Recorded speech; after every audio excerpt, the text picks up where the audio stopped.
과거 100년 전에는 인류들은 잘 잤습니다. 지금 시간으로 따지면 9시, 10시에 잠들었어요. 아침 5시, 6시에 꽃기호하며 일어났습니다. 즉 해가 지면 잤고 해가 뜨면 일어나서 일했던 겁니다. 매일 밤 잠을 적은 시간이라도 안 자는 사람은 없을 겁니다. 그렇기 때문에 잠에 대해서 자기가 잘 조절한다고 생각하지만 우리의 주변 환경에 너무나 잠을 못 자게 하는 요소들과 변수들이 너무 많습니다. 이 모든 것들을 내려놔야 됩니다. 문명의 이기들을 잘 누린다 하더라도 잠자기 1시간 전부터는 100년 전으로 돌아가서 30분, 1시간 동안만 핸드폰 안 보고 빛을 안 보고 기계를 안 보도록 해보신다면 훨씬 더 좋은 수면으로 연결되고 유지가 됨으로써 건강도 유지하지 않을까 싶습니다.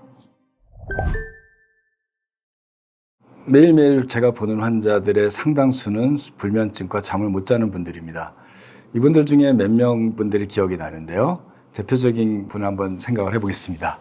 어떤 한 60대 된 아주머니께서 병원을 찾아오셨습니다. 잠들기도 어렵고 중간에 너무 자주 깨고 새벽에 깨서 더 이상 잠을 못 잔다 라고 오셨습니다. 먹는 약을 보니까 로라제팜, 아티반이라고 하는 약물과 또 졸피뎀이라고 하기도 하고 스틸록스라고도 하기도 하는 수면제를 이미 복용하고 계셨더라고요. 처음에는 이 약을 드시게 되면 잠을 좀 한 6, 7시간 잘 잤고 그리고 또 자고 나도 좀 개운했는데 점차 중간에 깨는 게 많아지고 또 새벽에 깨서 못 잔다고 합니다. 이제는 약을 먹어도 못 자게 돼서 병원을 찾아왔죠. 또 인터넷 뒤져보니까 수면제를 먹으면 치매가 온다든지 또 수면제는 중독돼서 끊을 수 없다라는 내용들을 보다 보니까 더욱 불안해져서 병원을 찾아왔습니다. 제가 이런 분들 오시게 되면 꼭 질문하는 게 있습니다. 저녁 먹고부터 잘 때까지 뭐 했느냐를 물어봅니다. 저녁 몇 시에 드세요? 물어봤더니 한 6시 정도에 식사를 하신대요. 저녁 먹고 나서 뭐 하세요? 저녁 먹고 이제 정리하고 7시 정도에 돼서 약간 나가서 산책을 좀 한대요. 한 30분 정도 산책을 하거나 집안에서 조금 청소를 하거나 움직이고 8시부터 한 9시나 한 10시까지는 소파에 누워서 또 앉아서 또 어떨 때는 요즘엔 힘드니까 침대방에 가서 누워서 텔레비전을 보신답니다. 그 다음에 뭐 하세요? 그랬더니 그 다음부터는 좋은 유튜브를 보신대요. 수면에 도움이 되는 유튜브라든지 또 요즘에 굉장히 좋은 교육, 건강 또 그런 컨텐츠가 있는 유튜브 채널을 계속 보신답니다. 유튜브를 보다가 빛을 많이 보면 안 된다 그러니까 또 잠자기 1시간 전부터는 꺼놓고 소리만 또 듣는데요. 누워서요. 불을 끄고요.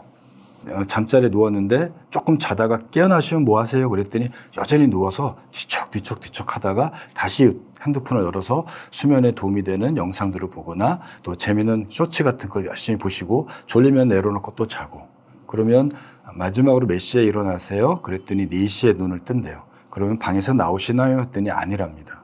화장실 다녀와서 한 8시, 9시에 일어나서 밖에 나오신대요. 낮에는 운동을 많이 하세요? 그랬더니 운동을 꽤 하더라고요. 낮에 햇빛도 쬐고 10,000보, 20,000보 걷습니다. 자, 이분이 뭐가 문제가 있을까요? 여러분들 생각에는 어떤 문제가 이분한테 잠을 못 자게 하고 있을까요? 지금 얘기했던 거는 이분은 낮에 운동 많이 했죠. 저녁 먹고 운동하러 해서 운동했죠. 또 유튜브로 수면에 대한 좋은 영상을 봤죠. 잠자리에서 계속 뒤척였죠. 이 다 잘못된 겁니다. 이 모든 것들이 잘못된 겁니다. 낮에 운동하는 거 하나는 잘했어요. 운동은 어느 때 하더라도 수면에 도움이 됩니다. 몸을 피곤하게 하는 거죠. 우리가 잠을 자고 깨는 거는 내가 의도적으로 바꿀 수 없습니다. 일주의 리듬이 흘러가요. 24시간보다 조금 긴 리듬을 갖고 사는데 이 리듬은 내가 노력을 해도 잘 이동이 안 해요. 하루에 최대 1시간 이동하는 겁니다. 그러니까 1시간 앞으로 오거나 뒤로 가는 걸 하루에 1시간 이동시켜서 해외 여행 갔을 때 미국이나 유럽을 가게 되면 시차 때문에 5일에서 일주일이 힘든 게 그거예요. 앞으로 이동시키든 뒤로 이동시키든 7시간 이동시키면 얼추 그날하고 맞거든요. 그것도 햇빛 쬐고 잘 적응해야죠. 갑자기 6시간 이동시키는 방법은 세상에 누구도 할 수 없는 겁니다. 그건 참고 견디는 거예요. 자, 그런데 우리가 자고 깨는 이런 일주기 리듬 더하기 몸의 피곤한 거 정도가 합입니다. 그러니까 생체 리듬이 켜졌을 때 몸이 피곤해서 자는 잠은 낮잠이에요. 이런 잠은 짧고 길지가 않고 금방 깨어납니다. 우리가 진정한 통잠, 깊은 잠을 잘 자려면 생체 리듬이 꺼지는 시점을 찾아서 그 시점에 맞춰서 몸의 피로도를 최대로 높여나가고 맞물릴 때 잘 자는 겁니다. 여러분들이 정말 잘 잤다고 했을 때 어떤 경우냐면 생체 리듬에 맞춰서 몸이 피곤했을 때 잤을 때예요. 그런데 몸이 정말 피곤한데도 중간에 이유 없이 자꾸 깨고 뒤척이는 경험을 하셨죠. 그거는 내 생체 리듬은 새벽에 가 있는데 나는 10시, 11시에 잔 거예요. 그러니까 회복이 잘 안 된 것뿐입니다. 그래서 낮이든 저녁이든 운동을 하는 건 좋습니다. 근데 너무 과도하게 운동해서 낮잠을 자면 될까요? 안 될까요? 안 됩니다. 낮잠은 20분 이내로, 밤에 영향을 안 주는 시간은 20분입니다. 커피도 이분은 거의 안 마신답니다. 저녁 먹고까지 너무 좋아요. 그러니까 저녁 먹고 산책하는 것까지는 좋은데요. 낮에 운동을 2만 보로 걸었는데 저녁 먹고 한 바퀴 걸고 오니까 7시 반부터 9시나 한 1시간에 2시간 동안 소파에 누워서 침대에 누워서 텔레비전을 본 거예요. 남편은 딴 방에서 텔레비전을 보세요. 자녀들은 집에 없고요. 두 부부가 사니까 되게 보는 채널이 다르고 이러니까 각 방을 쓰시는 거죠. 그리고 남편이 거실에서 텔레비전 보니 나는 안방에 가서 누워서 불 끄고 텔레비전을 본 거예요. 정말 정신이 깨서 텔레비전을 봤을까요? 60세가 되면 안 물어봐도 잠자는 시간이 앞으로 당겨집니다. 젊은 아이들은 생체 리듬이 24시간보다 훨씬 더 길기 때문에 내비두면 몸이 시킨 대로 자고 깨라고 하면 자꾸 늦게 잡니다. 그래서 방학 때는 아이들이 12시에 자던 아이들이 개학할 때 되면 새벽 4시, 새벽 5시에 자게 돼요.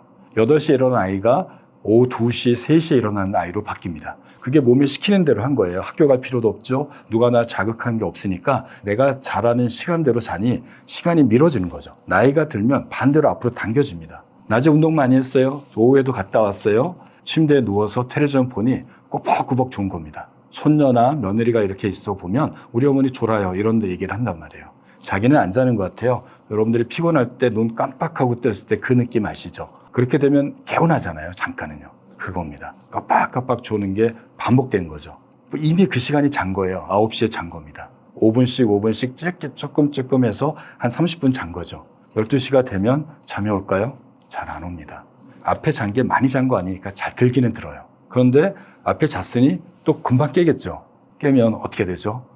또 누워서 핸드폰을 봐요. 또 자기 전에 핸드폰 봤잖아요. 조금 피곤하게 남은 상태에서 빛을 쬐니 생체시계는 또 켜진 겁니다. 피로도도 꺾였고 생체시계도 켜졌으니 이 잠이 길어질 수가 없는 겁니다. 그래서 또 누워서 핸드폰을 보면 또 잠을 밀어내요. 그러니까 4시에는 깨긴 깼는데 못 자는데 몸이 너무너무 피곤한 거죠. 정말 잔 시간은 3시간, 4시간밖에 안 되니까 피곤하니까 누워있는 겁니다. 나머지 시간 안 잤다고 하지만 이분 또 자다 깨다 이런 거죠. 아침 8시까지. 자, 이분은 하루에 24시간 중에 저녁 9시부터 아침 8시까지 11시간을 누워있는 겁니다. 그 안에 3시간을 잔 거죠.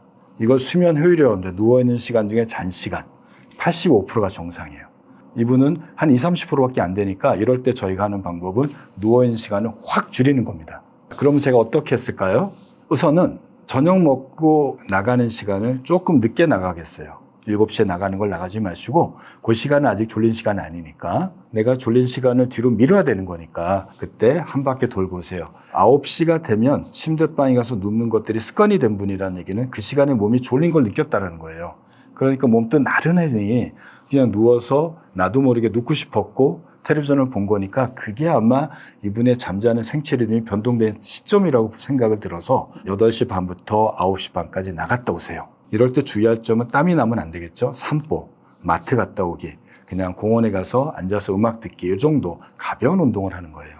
우선 이렇게 한 다음에 9시 반에 들어오시면 정리를 좀 하셔야 되고 방에는 절대 들어가면 안 됩니다. 잘 때까지는요. 방에 들어가시면 안 되고 씻으시라고 하고요. 그러면 한 10시 정도 될 거예요. 거실에서 책을 보거나 텔레비전을 차라리 보라고 합니다. 뭐 본인이 좋아하는 거 다 보셔도 돼요. 또 핸드폰도 이때는 열심히 보라고 권했어요. 잠든 다음에 보지 마시고 이때 보세요. 언제까지? 11시까지요. 그러니까 움직여서 졸음을 쫓고 빛을 쬐서 졸음을 뒤로 밀어낸 겁니다. 11시부터는 대신에 핸드폰을 보지 마세요. 그때부터는 방에 들어가지 말고 거실에서 조명은 약간 낮추고 즉 노란 불빛이나 붉은 불빛 아니면 간접등을 켜놔서 LED를 쬐지 마시고요. 이때는 음악을 틀어놓거나 라디오를 틀어서 조용한 내용들을 들으셔도 되고 또 스트레칭 하라고 권했습니다. 제가 운영한 유튜브에서도 스트레칭 동작들을 만들어 놨는데 그것들을 보시면서 기억해서 하시라고 말씀드리고 또 복식호흡 478호흡법을 연결해서 하시라고 합니다. 그 다음에는 명상을 하거나 책을 보는 거, 즉 몸의 긴장을 풀 수 있는 활동들을 한 서너 가지 정도를 30분에서 1시간 정도를 순차적으로 하는 거예요. 이럴 때 중요한 거는 잡생각이 안 들어오도록 하는 겁니다. 생각이 들어오면 다시 숫자를 기억하고 복식호흡을 기억하고 긴장을 풀도록 하시게 되는 거죠. 그래서 11시 반부터는 졸리면 방에 들어가는 겁니다. 방에 들어갔는데 잠이 안 와요? 누워서 다시 복식호흡을 하거나 또 점진적 근육 이완법이라고 하는 긴장을 푸는 활동을 하시라고 권하고요. 그래도 30분 안에 잠이 안 오면 거실로 다시 나오는 겁니다. 나와서 책을 보거나 음악을 들으면서 졸릴 때까지 기다리는 겁니다. 왜 잠이 안 오면 방에 있으면 안 되냐면요. 우리 뇌는 긴장되면 주변을 굉장히 서치를 해요. 주변을 파악합니다. 여러분들이 여행을 갔을 때 낯선 환경의 호텔방이나 그 숙소에 들어가서 잤을 때 잠이 잘 오던가요? 낯선 환경에 들어가면 우리 뇌는 긴장돼서 주변을 계속 탐색하게 됩니다. 익숙하기 전까지는 내가 정말 피곤해도 뇌가 주변의 환경을 이거 본능적으로 그래요. 동물들도 그럽니다. 동물들도 왜 낯선 곳에 잤다면 잘 때는 조금만 건드려도 금방 깨거든요. 사람도 그래요. 그런데 방에 들어가서 뇌가 깨어있으면 잠을 못 자고 자꾸 뇌가 생각하는 걸로 뇌가 학습이 돼버리면 이 공간은 잡생각하는 공간이어서 뇌가 더 생각을 해요. 그 조건 반사로 형성된 이 조건들을 없애는 겁니다. 방에 들어가면 오로지 잠에 들어가도록 학습을 시켜야 돼요. 그러니까 머리가 깨어있으면 그 방에 있으면 잠 못 자는 방으로 학습이 되니 나오라는 겁니다. 나와서 몸이 졸리다는 걸 느낌이 들 때 방에 들어가는 거죠.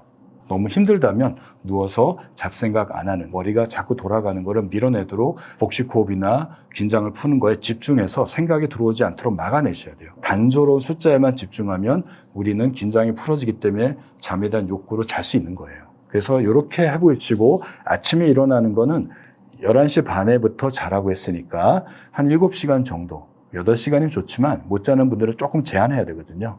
그러면 한 6시 반이나 7시 정도엔 무조건 일어나세요 라고 얘기를 했습니다.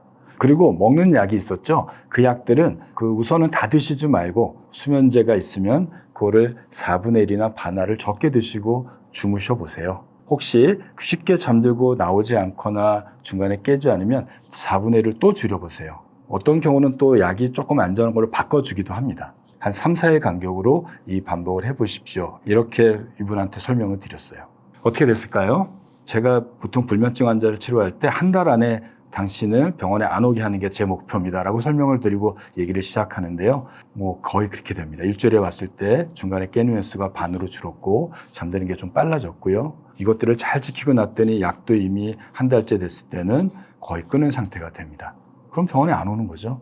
그다음부터 어떻게 하냐면요. 지금 배우신 거를 그대로 유지하세요. 혹시 환경적인 변화나 또 어디 여행을 다녀와서 못 자는 게 형성되면 다시 이거 더 집중적으로 하세요. 배우셨으니까 써먹어 보세요. 그렇게도 노력해서 못 자면 또 오십시오. 그때는 약을 조금 써서 더 빠르게 진전되도록 도와드리겠습니다. 이렇게 했습니다. 잠자는 거는 우리 모두가 전문가입니다. 매일 밤 잠을 적은 시간이라도 안 자는 사람은 없을 겁니다.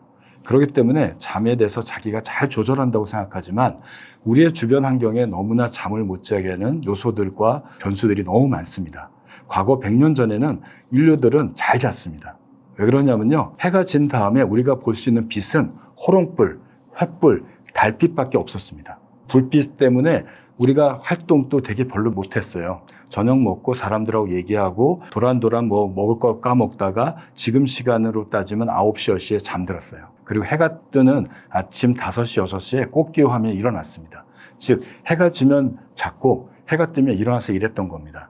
인류는 에디슨이 전구를 발명하고 또 현대 문명의 이기가 굉장히 급속도로 파급되면서 이 모든 것들이 우리의 생활을 편리하게 하고 우리 몸을 편하게 하고 세상의 접근성을 높게 만들어줬지만 이 모든 어떤 것들도 다 잠을 방해하고 있습니다. 밤에 잠들어야 될 뇌를 빛은 계속 자극을 주죠. 전 세계에서 나타난 뉴스들을 실시간으로 보고 있죠. 그리고 친구들하고 계속 소통하고 있죠. 그리고 창문에서 길가에서 옆집에서 들려오는 소음과 빛에 의해서 계속 노출되고 있는 겁니다. 그리고 매일매일 빠르게 돌아가는 일에 적응하기 위해서 다음 일에 대해서 걱정하고 사는 거죠. 이 모든 것들을 내려놔야 됩니다. 하지만 우리가 산에 들어가서 원시 생활을 할 수 없기 때문에 문명의 이기들을 잘 누린다 하더라도 잠자기 1시간 전부터는 조금 100년 전으로 돌아가서 30분, 1시간 동안만 핸드폰 안 보고 빛을 안 보고 기계를 안 보도록 해보신다면 여러분들의 수면도 훨씬 더 좋은 수면으로 연결되고 유지가 됨으로써 건강도 유지하지 않을까 싶습니다.